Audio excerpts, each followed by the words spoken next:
Prime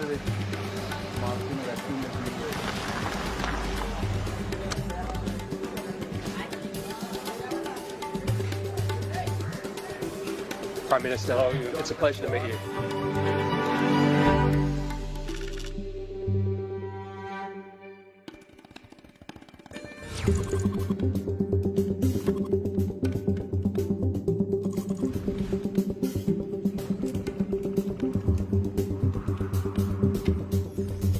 Jonathan, you're in steamy Islamabad.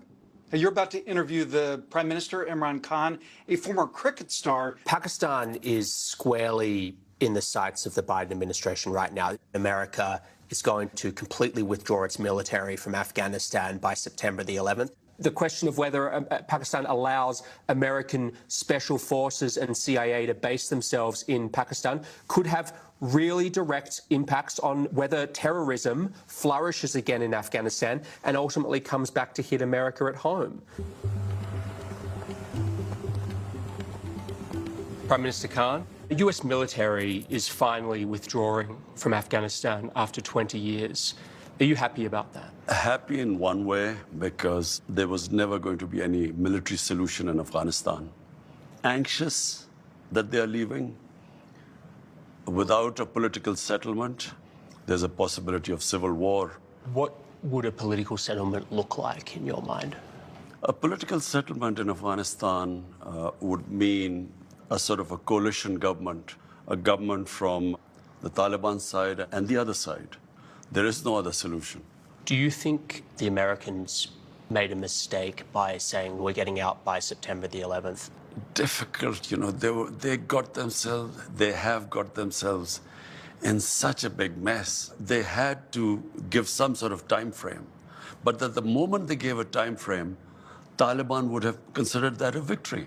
How do you feel about the prospect of the Taliban effectively controlling Afghanistan?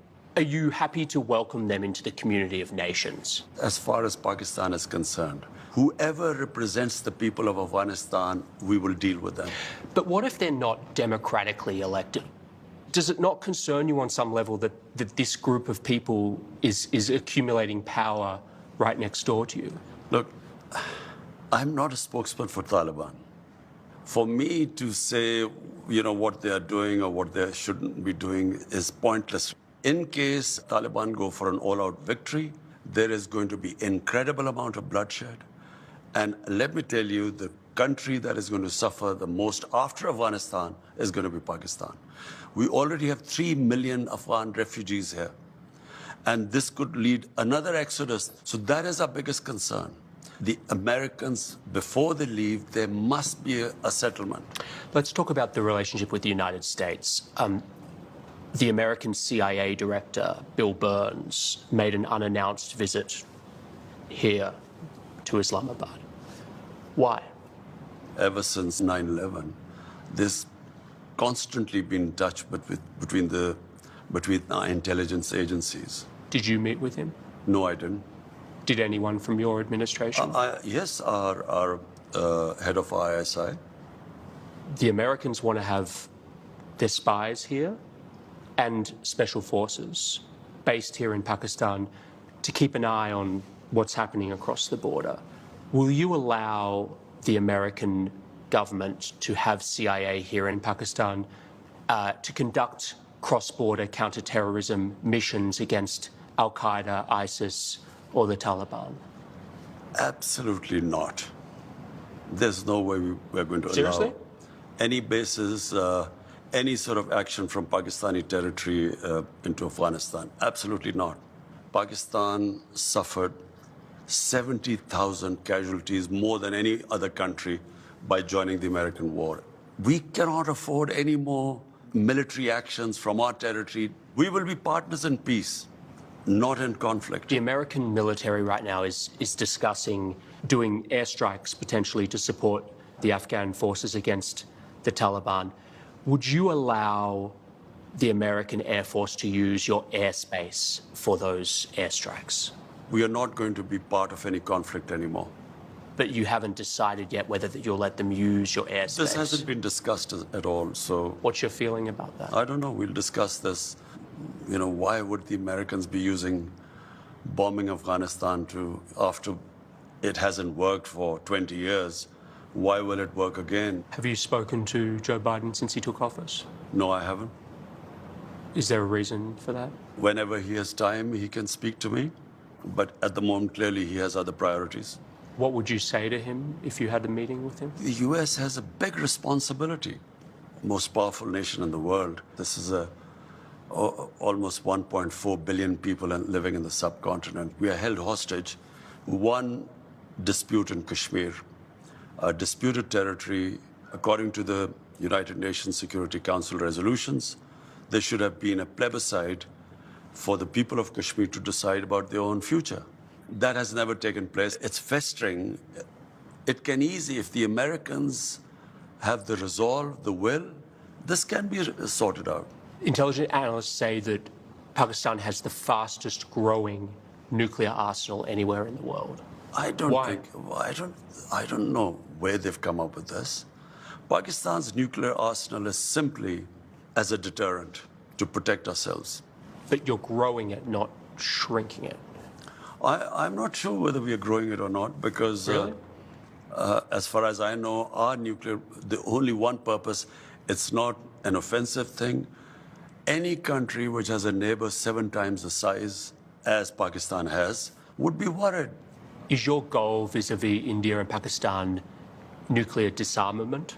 I'm completely against nuclear arms. I always have been. We've had 3 wars against India. And ever since we've had nuclear deterrent, we have had no war between the 2 countries. We have border skirmishes, but we've never faced war. The moment there's a settlement on Kashmir, I believe the 2 neighbors will live as civilized people. We will not need to have these nuclear deterrents. Last year, you wrote an open letter to leaders of Muslim states asking them to unite against Islamophobia, particularly in the West. Why did you feel the need to write that public letter? The problem is there's this big communication gap between the Islamic world and the Western societies. It happened after 9/11, when the word Islamic terrorism came into currency. The moment you say Islamic terrorism, the man in the street in the West thinks that there's something in Islam which leads to terrorism, or Islam causes radicalism. After 9/11, any time some terrorist act went on where a Muslim was involved, the entire 1.3 billion Muslims started becoming targets. Just across your border in Western China, the Chinese government has imprisoned more than 1 million Uyghur Muslims in re-education camps. The Chinese government has tortured Muslims, forcibly sterilized them, and they've destroyed mosques in Xinjiang and also punished Muslims for fasting, praying, even giving Muslim names to their children.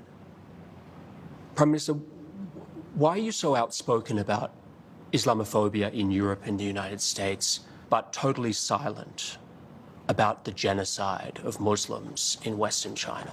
What our conversations have been with the Chinese, this is not the case, according to them. The evidence is just overwhelming. Whatever issues we have with the Chinese, we speak to them behind closed doors. China has been one of the greatest friends to us in our most difficult times. When we were really struggling, our economy was struggling, China came to our rescue. So we respect the way they are, and whatever issues we have, we speak behind closed doors. How come this is such a big issue in the Western world? Why are the people of Kashmir ignored? It is much more relevant. Compared to what might be going in the Uyghurs, 100,000 Kashmiris have been killed. There are 800,000 Indian troops which have literally, it's an open prison in Kashmir. 9 million Kashmiris are put there. Why is that not an issue? So I think it's hypocrisy. They've been a huge partner to you, China, but on some level, doesn't it make you feel sick to have to be quiet because of all this money they're putting into Pakistan? I look around the world, what's happening in Palestine, Libya, Somalia, Syria, Afghanistan. Am I going to start talking about everything? I concentrate on what is happening on my border, in my country. This is on your border. Which is part of, no, that is part of Pakistan. 100,000 Kashmiris are dying. That concerns me more. Because half of Kashmir is in Pakistan. This is a grotesquely large human rights atrocity. First of all, I'm not sure about that because our conversations with the Chinese, this is not the picture that comes from that side. So just to put a fine point on this, you are not in any way concerned about the Muslim Uyghurs in Xinjiang? Our discussions with Chinese will always be behind closed doors. You were asked about the epidemic of sexual violence and rape in Pakistan, and you acknowledged the seriousness of the problem, and you talked about Pakistan's strict laws. You were also quoted as saying that the practice of women wearing veils, quote, is to stop temptation. Not every man has willpower, you said. On increasing vulgarity, it will have consequences. And you were accused of rape victim blaming. How do you respond to that? It is such nonsense. I never said veils. This was never said. I said the concept of parda. Concept of parda is avoid temptation in the society. We don't have discos here. We don't have nightclubs. So it is a completely different society, way of life here. So if you raise temptation in the society to the point, and all these young guys have nowhere to go, it has consequences in the society. Do you think that what women wear has any effect, that's part of this temptation? If a woman is wearing very few clothes, it will have an impact on the men, unless they're robots. I mean, it's common sense. Yes, but is it really going to provoke acts of sexual violence? It depends which society you live in. If in a society people haven't seen that sort of thing, it will have an impact on them. If you grow up in a society like you, maybe it won't on you. This cultural imperialism, whatever is in our culture, must be acceptable to everyone else. It's not. But forgive me, like, when you were a cricket star, you were seen as a playboy, there were photos of you with your shirts off in your bedroom. Like, it's a bit rich for you to be criticizing this. This is not about me. It's about but you're the messenger. Jonathan, listen, it's about my society. My priority is how my society behaves, what reactions are caused in my society. So when I see sex crime going through the roof, we sit down, we discuss how we're going to tackle this. It is having an impact in my society. We have to do something about it. Thank you so much, Prime Minister. Okay. Really appreciate your time. Jonathan, you did go a bit long about that.